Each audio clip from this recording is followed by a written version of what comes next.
mengapa Yesus disebut Tuhan? Bukankah dia ini, banyak orang bilang, hanya seorang nabi? Ya, Shalom. Nabi itu menurut agama apa dulu? Pertanyaannya gitu.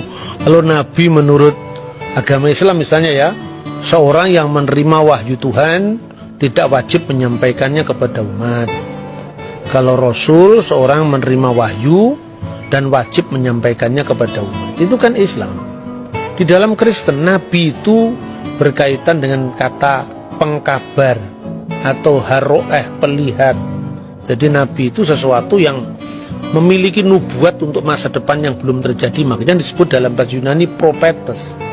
Jadi dalam iman Yahudi dan iman Kristen definisinya beda.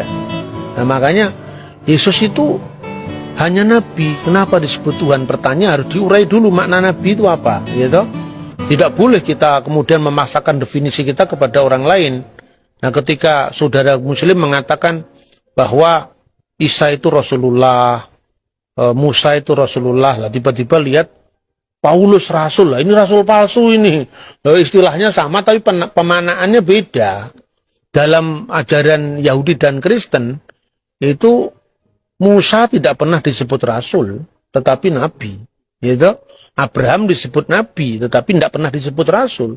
Rasul itu bahasa Ibrani saliyah, bahasa Aramnya salihah, artinya utusan, kongregasi. Dan Yesus disebut Rasul juga dalam Ibrani pasal 3 ayat 1. Tapi maknanya Rasul di situ adalah utusan Tuhan dalam sakramen penebusan dosa. Seperti imam besar dulu adalah utusan Tuhan yang mewakili 12 suku Israel. Diasisteni oleh 70 tua-tua kan itu kan. Maka pola ini persis diteruskan oleh perjanjian baru.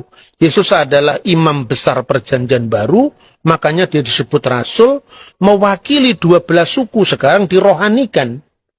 12 suku itu sekarang adalah gereja, ya, 70 murid, tapi bilangannya tetap sama, ada imam besar, ada 12 murid, ada 70 murid. Itu kan gambaran Yudaisme tentang imam besar yang menjadi utusan mewakili 12 suku, biasanya Imam Lewi kan. Kemudian ada 70 tua-tua, ya, itu yang tercatat di sana. Itu jadi Yesus itu nabi juga, tapi nabi dalam makna yang berbeda dengan nabi Islam, gitu loh. Dan nabi tidak dipertentangkan dengan ketuhanannya, karena jabatan imam besar itu ada jabatan Mesias atau sang Mesias itu imam, nabi, raja. Ini. Jadi Mesias itu raja, Mesias itu nabi, Mesias itu imam. Itu dalam iman kita. Kalau soal Tuhan, kita kalau menyanyi di gereja-gereja karismatik, gereja-gereja Pentakosta itu kan, Yesus Tuhan dan Allah kami, itu kan. Jadi dalam hal ini Yesus adalah God sekaligus Lord. Saksi Yehova percaya Yesus itu Lord, Tuhan, tapi nggak percaya Yesus itu God. Karena apa? Dia masih rancu dalam memahami Yohanes pasal 1, ayat 1. Jadi, Yesus disebut Allah itu bukan kemanusiaannya itu adalah Allah, tidak. Tapi praeksistensi. Sebelum firman menjadi daging, firman itu sudah ada, dan firman itu adalah Allah. Jadi dalam wujud ilahinya, dalam kodrat ilahinya, firman itu adalah Allah. Kemanusiaannya tentu baru ada telah dilahirkan Bunda Maria kan. Nah, dalam tugas kemesiasannya itu, maka Yesus disebut Tuhan. Tuhan itu Lord. Dari mana teksnya? Kalau kita membaca misalnya di dalam Injil Markus ya, pasal 12 ayat 29 dan seterusnya, itu jelas ketika Yesus ditanya hukum apa yang paling utama dari segala hukum yang ada. Misvah Harishona.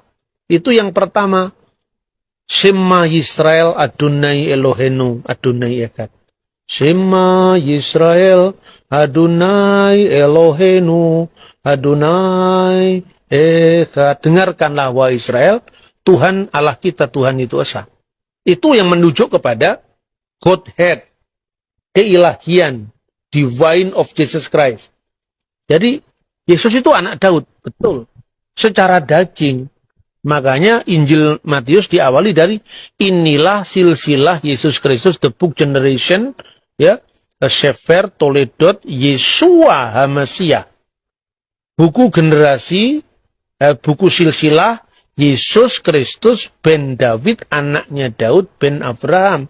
Jadi secara daging dia anaknya Daud, karena dia keturunan Daud. Itulah yang merujuk pada kemanusiaan Yesus Kristus. Makanya orang banyak itu kan kaget. Loh, katanya di Mazmur kan dikatakan dia adalah Tuan, Adoni, Tuanku. Bagaimana dia disebut tuannya Daud sekaligus anaknya Daud? Coba kita baca Mazmur ya Tehillim 110, kita baca di sana. Ayat 1 dulu, ayat 1 dulu. Ya, Mazmur Mesianik, betul. Le David Mismor, Neum Adonai Ladoni, Sef Lemini Ad Asid, Oyefeha, Hadom Relak Leha, menjadi tumpuan kakimu. Jadi kalau di sini diterjemahkan secara bebas begini, Mazmur Daud. Tuhan mendeklarasikan kepada Tuanku, duduk di sebelah kananku, sampai ku buat musuh-musuhmu menjadi tumpuan kakimu. Nah, itu yang menarik adalah permainan kata kalau di bahasa Indonesia, Tuhan dengan huruf besar, karena itu menerjemahkan YHWH. Sedangkan yang satu adalah Ladoni, Tuan, benar-benar Tuan. Nah, Tuhan itu Tuan di atas segala Tuan. Gitu. Nah, yang menarik di sini, yang ayat keempat kali ya Pak? Ya, ya. Ini tentang keimaman. Misbah Adonai, Velo Yinachem, Ata Kohen Leolam, Al Dibarti Malkisedek. Jadi, Tuhan bersumpah dan dia tidak menyesal. Engkau adalah imam. Imam, tapi menurut apa? Imam yang kekal menurut perkataan Melkisedek. Nah, itu keimamannya Yesus, bukan imam berarti dalam dia harus keturunan Lewi, bukan. Tapi dia adalah imam menurut Melkisedek. Makanya tadi disebut ada 3 matra atau 3 aspek dalam gelar Mesias, yaitu raja pertama ya. Makanya disebutkan di situ firman Tuhan, Neum Hashem Ladoni, kepada Tuanku. Nah, dalam bahasa Indonesia tadi betul dikatakan Mas Edward bahwa kalau Anda membaca bukunya Muhammad Yamin, Kamus Melayu abad 18-19 itu Tuan segala Tuan, itu Tuhan. Jadi huruf H di sini menekankan ketuanan di atas ketuanan.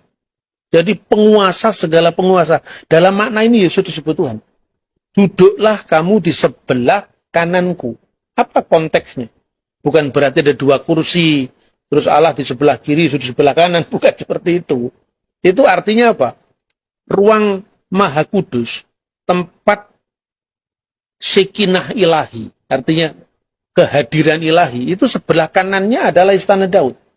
Jadi artinya bahwa Mesias itu akan menjadi raja kekal menurut dinasti Daud selama-lamanya. Maka duduklah kamu seflimini, duduklah kamu di sebelah yamin, sebelah kananku selama-lamanya. Itu aspek kerajaan.